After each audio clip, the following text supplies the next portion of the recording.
सो सब कुछ तो बढ़ ही रहा था, सोच बदल रही थी, मूवमेंट बढ़ रहा था. Then how did spirituality happen for you?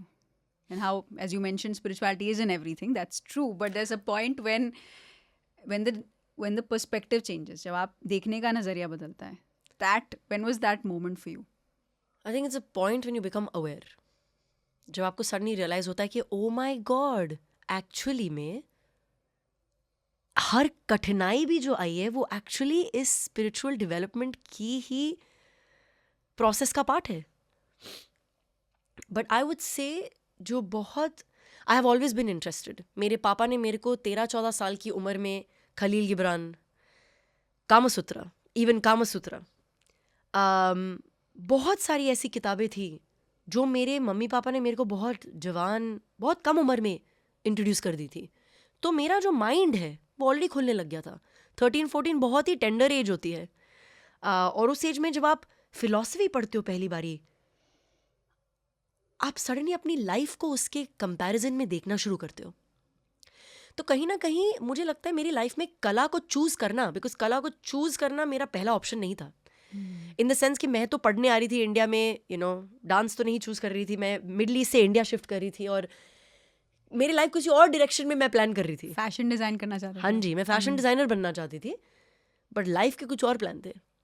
Life is like no, you are going to work with the body. आप इस बॉडी को पहले समझोगे. जब आप इस बॉडी को समझ जाओगे, आपको उसकी लिमिटेशन समझ आएंगी, तभी वो मोमेंट ऑफ अवेयरनेस आएगा. बिकॉज ये बॉडी के थ्रू ही स्पिरिचुअल एक्सपीरियंसेस जिए जाते हैं. इस बॉडी को समझना बहुत ज़रूरी है. एंड आई थिंक वो योग जैसे मेथड का प्रेमाइस है. हम कहीं ना कहीं अपने शरीर के थ्रू ही इस दुनिया की एक्सपीरियंस लेते हैं. सो आई वुड से कि कहीं ना कहीं वो दिमाग खुलने लग गया था. और फिर बेली डांस के थ्रू क्या हुआ कि शरीर के साथ एक रिश्ता बना, बहुत डीप कनेक्शन बना डांस के थ्रू.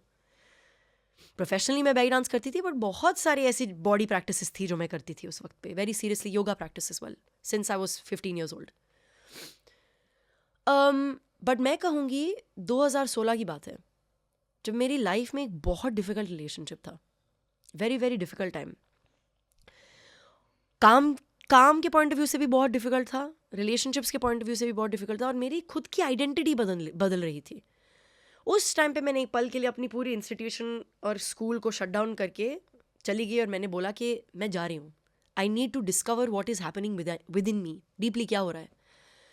उस टाइम पे मैं करीब 4 महीने के लिए एक सोलो ट्रिप पे गई 2016 में, जहाँ पर मैंने बहुत सारे गुरुओं के साथ सीखा बहुत सारी चीज़ें.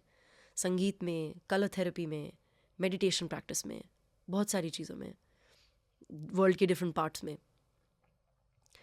वहाँ से मेरी जर्नी स्टार्ट हुई. वहाँ से मुझे रियलाइज़ हुआ कि ये जो बीज होता है इसका, ये तो शुरुआत से है, पर ये दुनिया है जो हमको रोक देती है, हमारे अपने आप से कनेक्ट करने से हमको रोक देती है. And then that reconnection started in 2016.